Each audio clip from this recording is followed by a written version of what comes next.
Hello everyone, welcome to new information new guidance channel. दोस्तों, हमारी जो डेली लाइफ है, यहाँ पे काफी सारे सिचुएशंस आते हैं, काफी सारी परिस्थितियां आती हैं जहाँ पे हमें कुछ सोचना होता है, कोई रिस्पॉन्स करना होता है, किसी प्रकार से हमें एक डिसीजन लेना होता है।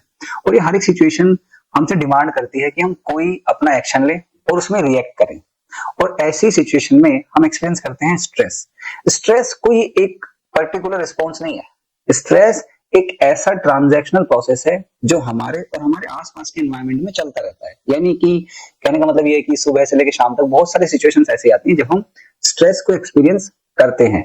लेकिन अगर हम स्ट्रेस को लाइफ इवेंट्स में देखें तो ये हर एक की लाइफ में होते हैं। जैसे कि मान लीजिए कि कोई एक स्टूडेंट है, वो पढ़ाई कर रहा है अपने एग्जाम्स को लेकर के, तो वहां पर एग्जाम स्ट्रेस या एग्जाम एंजाइटी को हम एक्सपीरियंस करते हैं। और अगर कोई ऐसा बच्चा है जो अपनी स्कूल की पढ़ाई कर चुका है और अब वो आगे जॉब के बारे में सोच रहा है, तो वहां पे करियर को लेकर स्ट्रेस हो सकती है। कोई बच्चा है जिसके पेरेंट्स उसने गवा दिए हैं किसी मान लीजिए एक्सीडेंट में, या फिर कोई एक यंग लेडी है वो अपने हस्बैंड को खो देती है। तो ऐसे बहुत सारे इवेंट्स या ऐसे बहुत सारे चैलेंजिंग सिचुएशंस होती हैं लाइफ में जो कि हमें स्ट्रेस फील कराती हैं। लेकिन मैं आपको यहाँ पे एक बात बताता हूँ कि ना, हर एक सिचुएशन जो स्ट्रेस हमें कॉज करती है, स्ट्रेस हमें देती है, वो हमेशा नेगेटिव नहीं होती है। कुछ स्ट्रेस पॉजिटिव भी होती है। इसके बारे में अभी बात करेंगे, लेकिन सबसे पहले हम ये देखते हैं कि स्ट्रेस है क्या।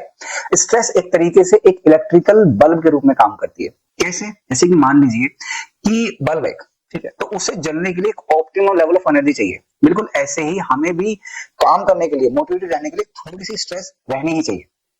अगर किसी काम के लिए, किसी चीज के लिए हमें थोड़ा भी स्ट्रेस नहीं है तो ऑब्वियसली हम शायद मोटिवेटेड ना हो उसको करने के लिए। और अगर बहुत ज्यादा स्ट्रेस हो गई तो हम डर के मारे, घबराहट के मारे वो एक्शन कर ही नहीं पाएंगे। अगर बल्ब के कंसेप्ट में देखें तो अगर उसको बहुत ज्यादा एनर्जी मिल जाएगी, बहुत ज्यादा बिजली मिल जाएगी, तो क्या होगा, कुछ टाइम के बाद उसका फ्यूज खराब हो जाएगा। और अगर उसमें बहुत कम बिजली जाएगी तो वो डिम पड़ जाएगा, वो लाइट नहीं देगा उतनी जितनी चाहिए। तो बिल्कुल स्ट्रेस भी ऐसे ही है हमारी लाइफ में। अगर हमारे पास एक ऑप्टिमम लेवल या फिर एक बैलेंस लेवल पर स्ट्रेस हम एक्सपीरियंस कर रहे हैं तो हम मोटिवेटेड रहते हैं चीजों में रिस्पॉन्ड करने के लिए। बहुत ज्यादा हो जाएगी तो हम नहीं कर पाते हैं, और बहुत ज्यादा स्ट्रेस, बहुत कम स्ट्रेस रहती है तो हम ट्राई नहीं करते हैं, फिर एक्टिवेट नहीं होते चीजों को करने के लिए। और जैसे कि मैंने बात की कि स्ट्रेस दो टाइप का होता है, एक पॉजिटिव और नेगेटिव। हैंस सैली बताते हैं कि जो पॉजिटिव लेवल ऑफ स्ट्रेस होता है उसे कहते हैं यू स्ट्रेस। यू स्ट्रेस मतलब एक ऐसी स्ट्रेस जो कि गुड होती है, हमारे लिए हेल्दी होती है और कहीं ना कहीं पॉजिटिव भी होती है, हमें मोटिवेट करने का काम करती है। और इस टर्म को एक एंडोक्रिनोलॉजिस्ट थे हैंस सैली, जिन्होंने यू स्ट्रेस का टर्म दिया था। वहीं अगर हम डिस्ट्रेस की बात करें तो डिस्ट्रेस एक ऐसी लेवल ऑफ स्ट्रेस है जो कि आती है हमारी एंजाइटी की फीलिंग के साथ, या फिर कुछ नेगेटिव या अनवांटेड फीलिंग के साथ, और जिसकी वजह से हम जो हमारी मेंटल कंडीशन है और जो हमारी फिजिकल कंडीशन है, हम उसमें थोड़ा सा डिसबैलेंस एक्सपीरियंस करते हैं, जिसकी वजह से हमें एक्सपीरियंस करना पड़ता है कुछ टाइप के स्ट्रेस। अगर हम इसके थोड़ा सा आगे चलें तो यहाँ पर हम बात करते हैं कि एक्चुअल में स्ट्रेस का नेचर क्या है। तो दोस्तों, अगर हम स्ट्रेस के नेचर की बात करें तो स्ट्रेस जो टर्म आया वो है लैटिन वर्ड स्ट्रिक्टस से, और स्ट्रिक्टस का मतलब होता है कोई नैरो जगह या कोई टाइटन जगह, जिसकी वजह से हमें थोड़ा सा अनकंफर्ट फील हो। और स्ट्रेस में भी ऐसी होता है, हमें बड़ा टाइट टाइट सा फील होता है, या फिर ऐसा फंसा हुआ सा महसूस होता है कहीं पर, और जिसमें हम रिस्पॉन्ड करते हैं। और अगर हम स्ट्रेस के नेचर की बात करें तो यहाँ पे दो नाम हमें देखने के लिए मिलते हैं, एक है हैंस सैली और दूसरा है लजारस। हैंस सैली, जिनको हम बोलते हैं father of modern research, modern stress research, जिन्होंने स्ट्रेस को लेकर काफी सारे रिसर्च किए हैं, और वो ये कहते हैं कि भाई देखो, स्ट्रेस का कारण चाहे जो भी हो, चाहे मेरा नौकरी खो गया हो, या फिर किसी लव्ड वन की डेथ हो गई हो, या किसी प्रकार की स्ट्रेस हो, एग्जाम की एंजाइटी या फिर जॉब की एंजाइटी, हमारी बॉडी एक ही तरीके से रिएक्ट करती है, फिजियोलॉजिकल रिस्पॉन्स हमारा एक ही होता है, ऐसा हैंस सैली कहते हैं। ठीक है, लेकिन जब हम लजारस के पास आते हैं तो लजारस बात करते हैं कि भाई जो हमारा स्ट्रेस है ना, वो प्रोसेसिंग होती है हमारे कॉग्निशन लेवल पे, यानी कि हमारे थॉट के प्रोसेस पे। इसीलिए उन्होंने थ्योरी दी थी कॉग्निटिव अप्रेजल अप्रोच, स्ट्रेस को समझने के लिए। और जब वो कॉग्निटिव अप्रेजल अप्रोच की बात करते हैं तो वहां पे प्राइमरी अप्रेजल और सेकेंडरी अप्रेजल की बात करते हैं।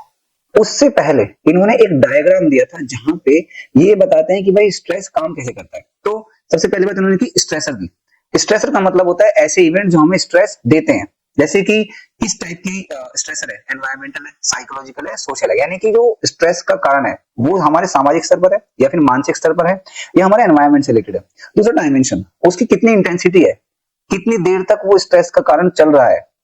प्रेडिक्टेबिलिटी, क्या हम प्रेडिक्ट कर पा रहे हैं उसका जवाब क्या होगा या फिर वो क्यों हो रहा है। इसके अलावा पर्सन के कैरेक्टरिस्टिक, मतलब अगर मैं एक इंडिविजुअल हूं तो मेरे कुछ कैरेक्टरिस्टिक्स होंगे जो कि उस स्ट्रेसर में अपना रोल प्ले करेंगे। जैसे कि मान लीजिए मेरी मेंटल हेल्थ कैसी है, या मैं अपने बारे में कैसा महसूस करता हूँ, इसके अलावा मेरी फिजिकल हेल्थ कैसी है, फिर मैं किस कल्चर से बिलोंग करता हूँ, चीजों में रिस्पॉन्स करने का मेरा एटीट्यूड क्या रहता है, ये चीज। फिर आया रिसोर्स, उस स्ट्रेस से डील करने के लिए क्या मेरे पास रिसोर्सेज हैं। अगर हम फिजिकल रिसोर्स की बात करें तो मेरी मेडिकल हेल्थ कैसी है, क्या मेरे पास मनी है उससे डील करने की। फिर कुछ पर्सनल रिसोर्सेज भी होते हैं, मेरे स्किल्स, मेरे कोपिंग स्टाइल, सोसाइटी में मेरे पास क्या हेल्प है, ये चीज।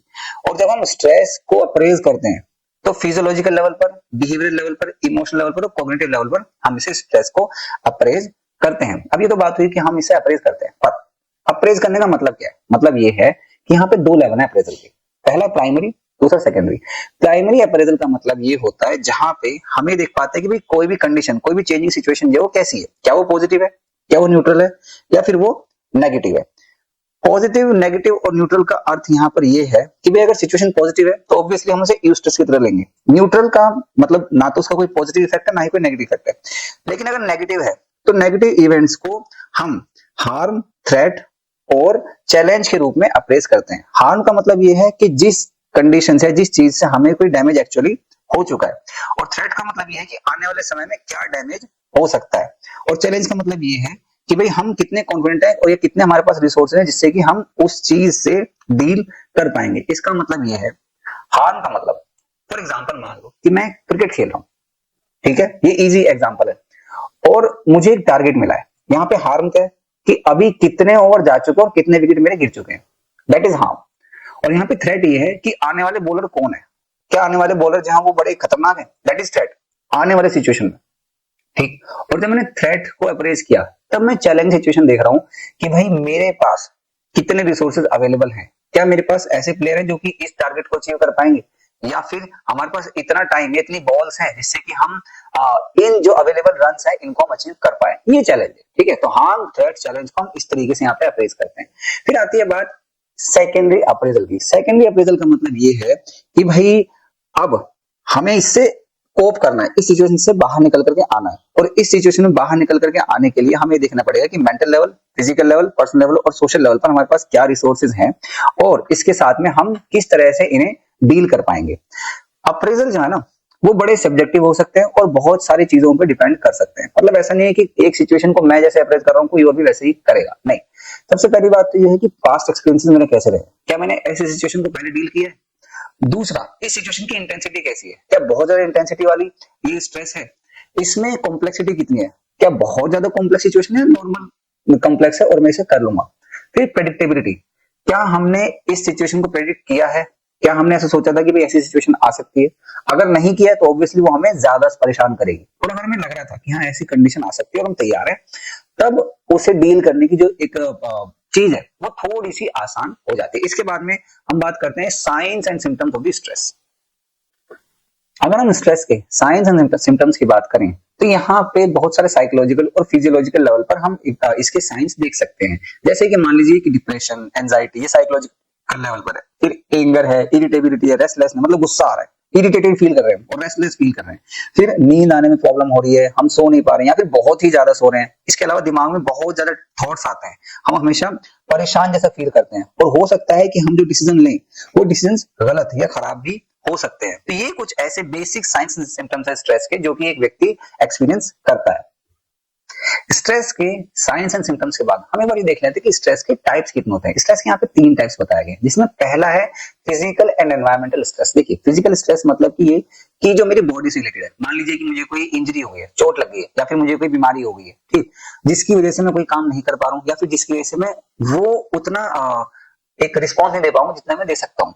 फिजिकल। एनवायरमेंटल मतलब कि मेरे आसपास की कंडीशन में अगर कोई दिक्कत है, मान लीजिए कि भाई एयर पोल्यूशन है जिसकी वजह से मैं बाहर नहीं जा पा रहा हूँ और मैं काम नहीं कर पा रहा हूँ, नॉइज है जिसकी वजह से मैं पढ़ाई नहीं कर पा रहा हूँ, ठीक। इसके अलावा बहुत ज्यादा हीट हो रही है, या बहुत ज्यादा एक्सट्रीम ठंड है, या फिर कोई डिजास्टर आ गई है, कहीं पे कोई मान लीजिए नेचुरल कैलेमिटी है, बाढ़ आ गई है, भूकंप आ गया, ये क्या है, ये एनवायरमेंटल लेवल ऑफ स्ट्रेस है जिसकी वजह से हम स्ट्रेस फील करते हैं। दूसरा है साइकोलॉजिकल लेवल। साइकोलॉजिकल लेवल पर मतलब कि मेरे थॉट्स, फीलिंग्स, इमोशंस, बिहेवियर, इसकी वजह से मुझे स्ट्रेस फील होता है। मतलब कि पहला इसमें फॉर एग्जांपल आप ले लीजिए फ्रस्ट्रेशन।